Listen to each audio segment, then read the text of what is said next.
Dad at the Institute building, just off campus from the University of Alberta in the city of Edmonton. Dad was freshly back from his mission. He had just returned in June. He stood out immediately because of his friendly personality, but also because of his guitar playing.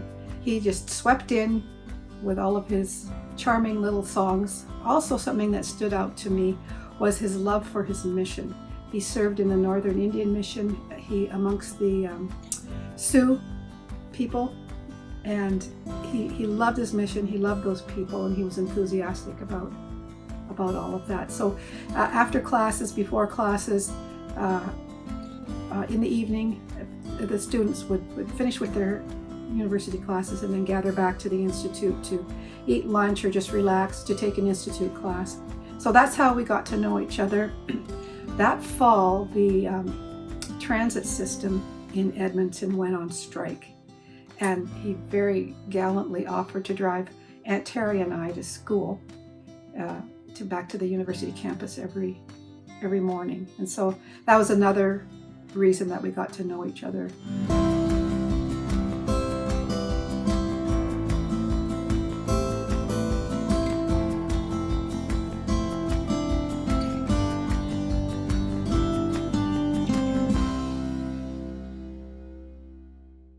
After we were married, he got into new home sales. So there would be a whole parade of homes, and he would be the salesman there. And he did very, very well. He seemed to understand finances and real estate and people. I think his mission did a lot in that regard. Understood how to help people find the best deal, because that's always something he likes, and help them understand how to arrange their finances. He just seemed to have a business sense at that time that was recognized by others. Terry loves the gospel. He was raised by a mother that loved the gospel and had a strong testimony of it. He loved his mission, and so when he came home, it was very easy for him to step back into teaching seminary, early morning seminary, because he had done that on his mission. And so when the opportunity came, he was approached by the church to consider being a full-time church employee. It was kind of, yeah, I'd like to do that, but what am I giving up? And after an interview in Salt Lake, we decided that yes, we would take this full-time opportunity to be full-time church employees, and really never looked back, and we're greatly blessed because of it. So with this love of the gospel, and now the opportunity to be a full-time teacher and coordinator, and later on administrator, he was doing what he loved. He loved interacting with people, he loved teaching, and he also had time to still look for good deals. So it was a wonderful combination. A long time ago, when the earth was green, there was all kind of animals that you've ever seen. They'd run around free while the earth was being born. The loveliest of all was the unicorn. A long time ago, when the earth was green, there was more kinds of animals than you'd ever seen. They'd run around free while the earth was being born, but the loveliest of them all was the unicorn. And there were green alligators and long-necked geese, some humpy-backed camels and some chimpanzees, some cats and rats and elephants, but sure as you're born, the loveliest of all was the unicorn. Well, God seen some sinning and it gave him pain. He said, "Stand back, I'm gonna make it rain." He said, "Hey, Brother Noah, I'll tell you what to do. Build me a floating zoo and take some of them green alligators and long-necked geese, some humpy-backed camels and some chimpanzees, some cats and rats and elephants, but sure as you're born, don't you forget my unicorn." Well, Noah was there to answer the call. He finished up making the ark just as the rain started falling, and he marched in the animals 2 by 2, and he called out as they went through, I've got your green alligators and long-necked geese, some humpy-backed camels and some chimpanzees, some cats and rats and elephants, but Lord, I'm so forlorn, I just can't see no unicorn. Well, Noah looked out through the driving rain. The unicorns were hiding, playing silly games, kicking and splashing while the rain was falling. Oh, them silly unicorn, there were green alligators and long-necked geese, some humpy-backed camels and some chimpanzees, and Noah cried, close the door, 'cause the rain is falling, and we just can't wait for no unicorn. Well, the ark started moving. It drifted with the tide. The unicorns looked up from the rocks, and they cried, and the waters came down and sort of floated them away. And that's why you've never seen a unicorn to this very day. But you'll see green alligators and long-necked geese, some humpy-backed camels and some chimpanzees, some cats and rats and elephants, but sure as you're born, you're never gonna see no unicorn. One of the questions Jessica has for us are, what are things Dad loves? He loves his family. He loves his children and his grandchildren.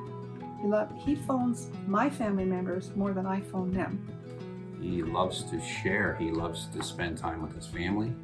Dad loves people more than anyone I've ever met. I think he loves his guitar and singing and stuff like that, because whenever I go over to his house, he sings and plays his guitar. I'm telling dad jokes and his grandkids and babies in general. First one, I know he really likes sweets, chocolates. He gets them all the time, brings them to church, to share with basically everyone. He usually candy and treats. He really likes to get 5-gallon tubs of ice cream. He loves the small children in his family. He has a lot of fun. He loves all of his little grandbabies so much. Diet soda. The Victory. Loves to sing songs. Cuddles. Grandpa loves teaching. Grandpa loves sharing. He loves sharing food. He loves sharing a joke. His mind what's purple and took over the world. Alexander the Great. How does the moon cut his hair? He eclipses it. What's red in back of your teeth? A brick. Why did the football coach go to the bank to get his quarter back? But on. Why can't elephants go to the beach? Because they won't keep their trunks up.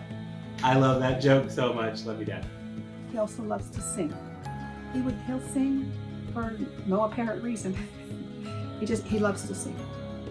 Terry loves a good deal and singing. Crystal Light and a good deal. Or just a good deal. He likes buying things and shopping. He loves to buy things, especially when he gets a good deal. And as far as I understand, he's literally never purchased anything for full price, except literally what I'm sitting on for Grandma, because he loves Mom and will do anything for her. And Dad loves buying things for anybody but himself. I think it's an ottoman that you can sleep on. Because I saw the nice metal on it. That's what it was sitting like this. So this is what I saw. And it's back there.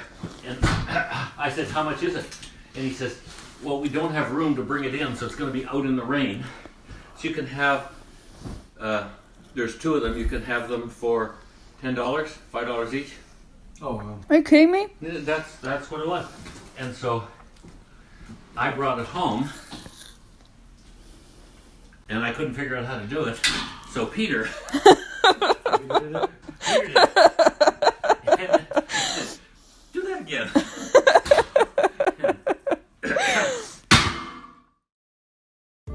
What is the craziest thing Dad has purchased, and why was it awesome? He loves to find bargains for himself or find bargains that he thinks other people will want, and he loves to share those things with other people. we found this eBay seller that would sell, just liquidate all kinds of different things. And I found a few things on there, and then Dad was like, hey, where'd you get that? And I told him, and he, like he always does, would then watch all of those listings. And the one that was the craziest was the semi-trailer load full of furniture, and then spending lots and lots of time putting this furniture together. We still have pieces of this furniture in our house now, and it was awesome. It was a blessing to lots of people. One day, we were getting ready to leave on a trip either the next day or something. And for some reason, I needed 2 bananas. So he leaves and comes back a short while later with 2 cases of bananas. So he very, very quickly got the message that I wasn't solving the problem. I was taking my 2 bananas, and then the rest of them were up to him. And so he very busily went around the neighborhood and ward members, et cetera, and gave out these bananas. I think it was always fun that he had bought the bounce house. It was always fun playing with that with cousins and being able to just have that. And it was just such a cool memory, and just having that was so, like, just a cool thing, and that we could always have fun with that. But to me, the first of the craziest things he ever did was he bought a franchise to a sub shop. It'd be the equivalent of Subway here, but in Canada it was called Mr. Submarine. Right next door to Mr. Submarine was something called Arena Pizza, so he and his partner also bought that. The upside to that was we had birthday parties that were at the pizza shop or at Mr. Submarine. We had subs and pizza for any and all occasions. This is what does Dad like to do? I mean, everybody has stories of his shopping, but the interesting thing to me is Dad's hobbies have never cost our family any money. They've always blessed our family.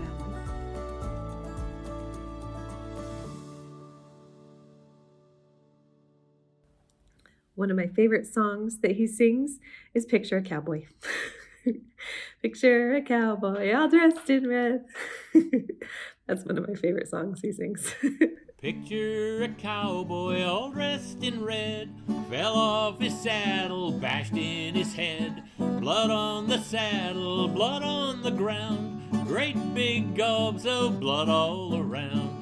Second verse, same as the first, a little bit louder and a little bit worse. Picture a cowboy all dressed in red, fell off his saddle, bashed in his head. Blood on the saddle, blood on the ground, great big gobs of blood all around. Songs that Grandpa sings, always loved. Hooked on a Feeling, A Boy Named Sue. The one that goes, it went zip when it moved, bopped when it stopped, whir when it stood still. When I was just a wee little lad, full of health and joy, my father homeward came one night and gave to me a toy. A wonder to behold it was, with many colors bright. And the moment I laid eyes on it, it became my heart's delight. And it went zip when it moved, bop when it stops, whir. He's always ready for a party. Like, he will call you and be like, what's going on? Invite kids over, like, always down for a party. Well, the first time that I picked it up, I had a big surprise, for right on its bottom were 2 big buttons that looked like big green eyes. Well, I first pushed one, then the other, then I twisted its lid, and when I remember when Jessica and I had our super sweet and romantic engagement story, because it was just basically we were at the mall and decided to look at rings, found one we liked and bought it. And that was it. And I can remember the next day Jess and I were talking, and it was like, did you ask my dad permission? No, I didn't even think about it. And she's like, well, he's leaving, go with him. And I think he was going to visit somebody in the ward, in his ward. And we weren't even in the same ward, but I was like, Grandpa, can I tag along with you? And sure. So we got in the car and we went, and they weren't home. And like, oh, by the way, is it all right if I marry your daughter? I know it's kind of retroactively asking, but is that okay? And he said, absolutely. Whir when it stood still. Well, I never knew just what it was, and I guess I never will. Now the years are gone by so quickly it seems. I have my own little boy. Yesterday I gave to him my marvelous little toy. Well, his eyes nearly popped right out of his head. He gave a squeal of glee. Neither one of us knows just what it is, but he loves it just like me. It still goes zip when it moves, bop when it stops, whir when it stands still. Well, we never knew just what it was, and I guess we never will. Terry always says, I love you for now. I love you forever. If I were a bird. I give you a feather. If I was a bird, I would be bolder. I'd sit on your head and poop on your shoulder.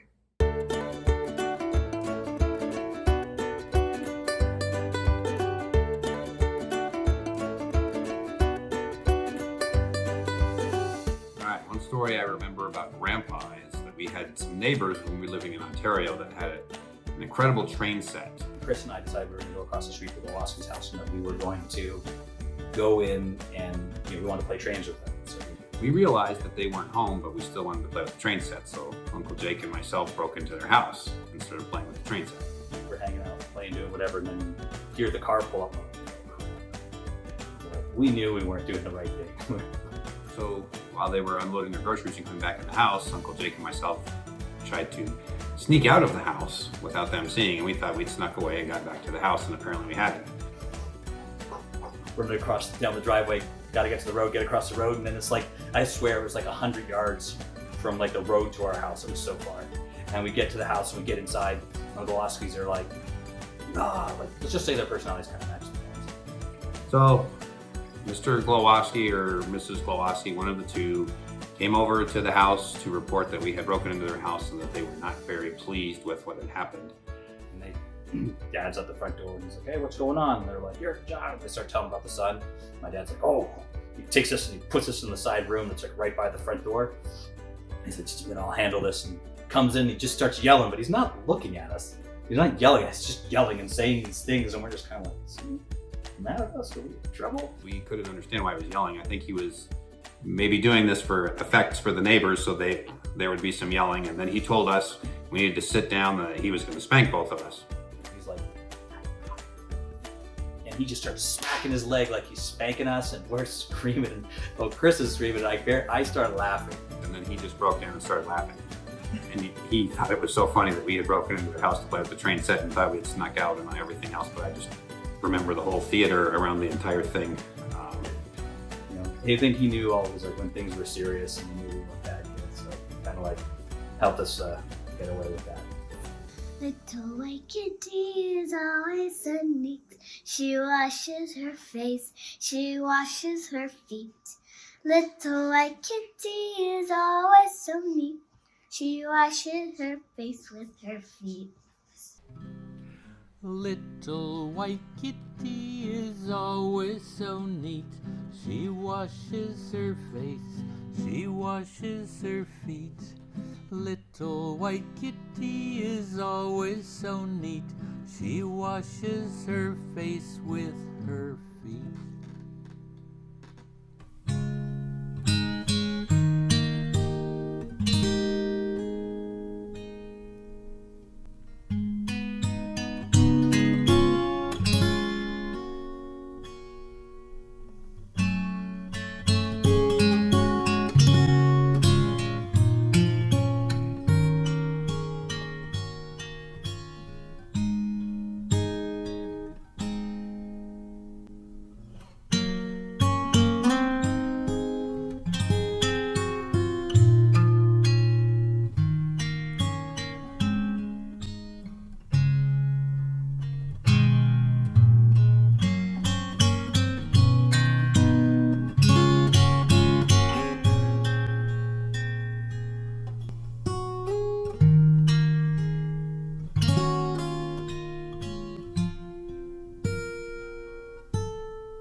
my favorites is the one that goes, "You are the one that has to decide whether to do it or toss it aside.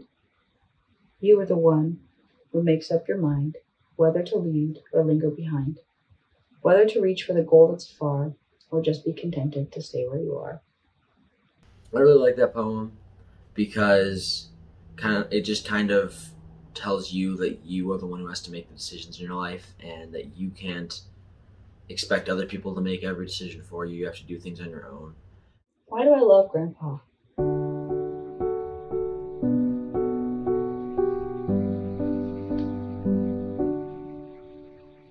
don't know why I just got emotional. Grandpa is my very best friend, and he has been for about as long as I can remember. He's so selfless, and he is always like, you can never really ask too much of him. I've been told many times that you can tell how much somebody cares for you and how much they love you by how much of their time they give up to be there to support you. And if that is the case, I can't even measure the amount that my dad loves me. He has taught me all kinds of things. He's taught me how to be patient and kind and generous, and how to make wise decisions and how to treat people nicely. Grandpa always likes to remind us about how we're supposed to be in the world, and how we can make the world a better place. I love Grandpa because he can make just about anyone laugh. And even me talking about him makes me feel a little happy. I've heard I love your dad from hundreds of people. Remember before I went to EFY I think it was before the first time, he just walked up to me and was like, asked me what my shoe size was, and I was like, I think I'm about 10.5 to 11. Why? And then he just ran to his room and came back with these red leather shoes. And he was like, these are definitely gonna be like an attention attractor at EFY, and all the ladies are gonna be all over you. I'm like, He loves you and he loves everybody.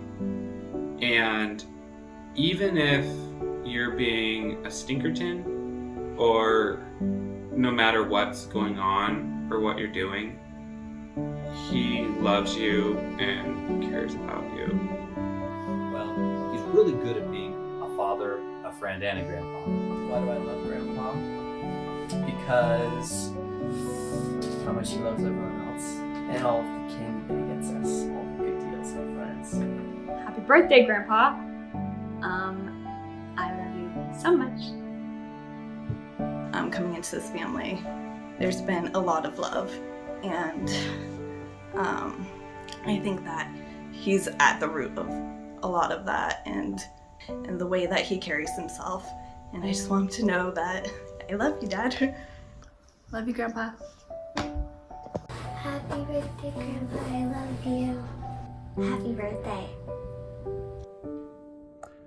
Happy 70th birthday, Dad.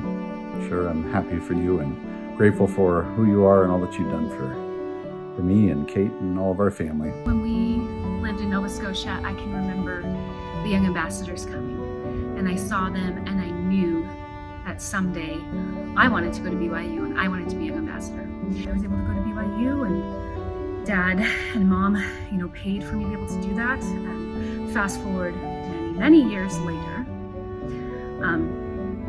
because of that, because of all the, as a parent now, I know so much sacrifice. I'm able to spend so many hours a week doing what I love for my job. There is so much given to me so that I'm able to have this happiness, this wonderful part of my life that I love so much, that brings me so much joy because of the sacrifices that a parent makes. What else would I like to say, Grandpa? I'd just like to say that I love him. I want him to know he's a great example to me and to all of the grandchildren. Happy birthday, Grandpa. I love you. I love you, Grandpa. Happy birthday. I love you, Papa. Happy birthday. Happy birthday, Grandpa. I love you so much. I'm so glad to live close to you. Happy birthday, Grandpa. Love you. Happy 70th birthday, Grandpa. Happy birthday, Grandpa. I love you. Happy birthday. Love you. Here's to many, many more. Happy birthday. Happy birthday, Grandpa. I love you. Bye. I love you so much, and so happy that you are my dad, and for the family that I have, and the great example that you were, are, and will be in the future.